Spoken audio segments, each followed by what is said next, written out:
कोकण कला आणि शिक्षण विकास संस्था आयोजित तसेच सामाजिक बांधिलकी प्रतिष्ठान यांच्या सहकार्यानं मोफत आरोग्य शिबिराचं आयोजन उपजिल्हा रुग्णालय सावंतवाडी सिंधुदुर्ग इथं करण्यात आलं होतं।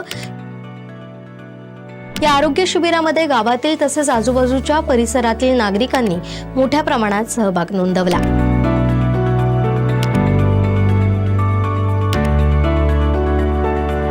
आरोग्यम धनसंपदा असं म्हटलं, आरोग्य हेच खरं धन आणि संपत्ती आहे, ती आपण जपली पाहिजे।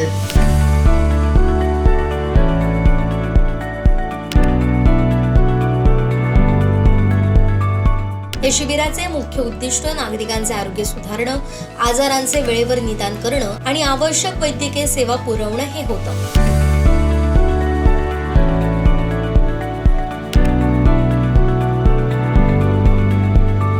कोकण संस्थेचे अध्यक्ष दयानंद कुबल, सामाजिक बांधिलकी प्रतिष्ठानचे सतीश बागवे यांनी सर्व सहकाऱ्यांचे आणि नागरिकांचे आभार मानत भविष्यात ग्रामीण दुर्गम भागातही अशी आरोग्य शिबिरं सातत्याने आयोजित करण्याचा संकल्प केला।